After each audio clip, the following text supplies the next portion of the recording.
Question is that the bill be now read a second time. Mr. Chris De Souza.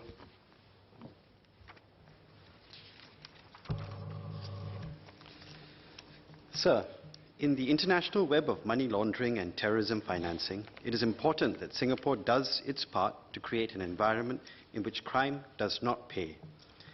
As the way these syndicates and perpetrators work is dynamic, it is important not to leave a gap in our preventive framework which they can exploit. Therefore, this bill is timely to bolster our anti-money laundering and counter-terrorism financing measures by increasing the standard of such practices in the industry, and also to protect the many hard-working merchants who operate within the industry. Precious stones and precious minerals are highly valued, yet relatively compact, making it easy and desirable to store or smuggle. Their worldwide demand makes it easy to convert their value into money and vice versa. Their form is versatile and easily changed, making it difficult to trace. For instance, in Operation Meltdown, overseen by the United States Homeland Security investigations, proceeds from drug trafficking were money laundered through gold. Part of the scheme involved converting gold bullion into nuts, bolts, and other items, enabling them to declare them as gold pigment. These characteristics make precious stones and precious minerals especially susceptible to be used for money laundering and terrorism financing. Therefore, in order to increase anti-money laundering and counter-terrorism financing measures in this industry, this bill seeks to regulate precious stones and precious minerals dealers. I have a few questions on the scope of the bill. Firstly, the definition of regulated dealers says a business of regulated dealing, or business as an intermediary for regulated dealing. What does business refer to? From paragraph E of the definition of regulated dealing under clause 2, this bill seeks to regulate the purchasing of precious stones, precious mineral, or precious product for the purpose of resale. Would it include individuals who buy precious stones and precious minerals who make a one-off sale, for instance, to the pawn shop? What if there is more than one purpose for purchase? For instance, gold pieces are often bought during wedding preparation, both as a gift but also as an investment. Would that be considered purchase for the purpose of resale? Also, what kinds of situations is paragraph B involving intermediary envisaged to cover? Secondly, how will the question of whether a product is a precious product according to the definition be worked out? If the value is referring to retail value, how will it be determined whether 50% of the value is attributable to precious stone or precious metal, or to the branding of a product, or the craftsmanship that goes into it?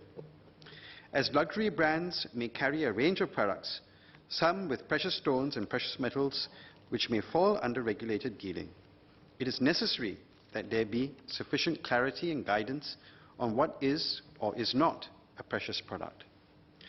Clarity is important for compliance and effective regulation, yet it is also vital that these new regulations do not unduly curb in businesses' creativity when designing products. Thirdly, clause 6 says that a person must not act or hold out to act as a regulated dealer unless the person is a registered dealer. Would this bill apply to persons or businesses who are based overseas but who engage in regulated dealing with individuals or dealers in Singapore? For instance, if a manufacturer based overseas buys scrap metal from Singapore, would that overseas manufacturer require registration? This bill adopts a risk-based approach to regulation.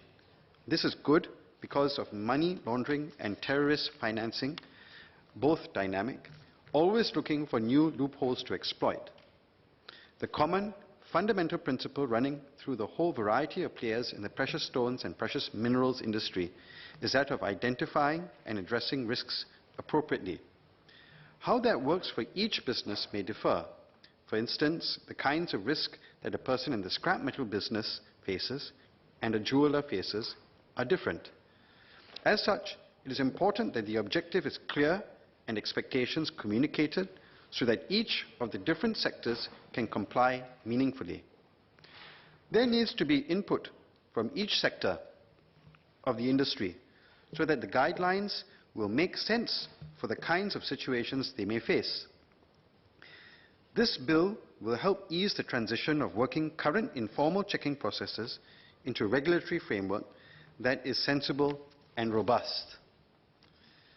Further, there needs to be training and education so that regulated dealers and their employees will be able to effectively implement the appropriate guidelines.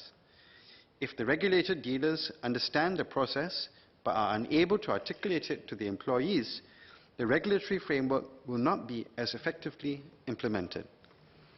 As risk profiles may change due to the dynamic nature of money laundering and terrorism financing, there needs to be a two-way feedback on what works, what does not, how things need to be changed. That is why it is good that the bill allows for adjustment of guidelines, standards, and codes of practice under Clause 35. These guidelines need to be flexible enough to allow discretion to be applied to individual situations, yet they need to provide sufficient guidance for them to be effective. The idea is not to be too burdensome for legitimate transactions, but at the same time be sufficiently robust to identify and deter illegitimate transactions. As the effects of this bill will be felt at all levels of the precious metal and precious stones market, including the individual buyers, anti-money laundering and counter-terrorism financing needs to be an ongoing conversation requiring regular regulator-industry cooperation.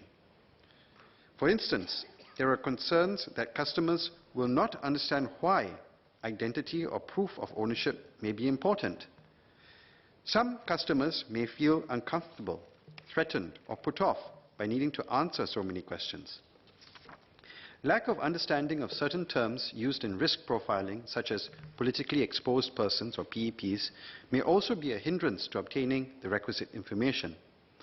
These concerns of regulated dealers overstepping and intruding into customers' details unnecessarily cannot be treated lightly. Indeed, this is some of the feedback that has come from the industry, whether or not the questions to be asked to potential customers are overly intrusive. To this end, what will be done to raise awareness among the general public about what to expect and the importance of such processes?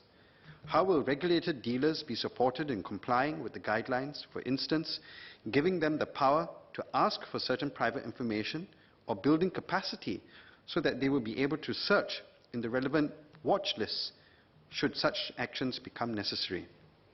Further, what will be done to address concerns that private information will not be obtained unnecessarily and that private information obtained will remain secure and confidential if eventually not needed for any anti-money laundering or counter-terrorism financing investigations? Regarding the information gathered, Clause 29 of the bill provides for disclosure of information or documents to a foreign authority. This is good because international cooperation on this area is vital to effectively identify which transactions are riskier. Sir, this bill is timely. It seeks to limit the use of precious metals and precious stones in terrorism financing and money laundering.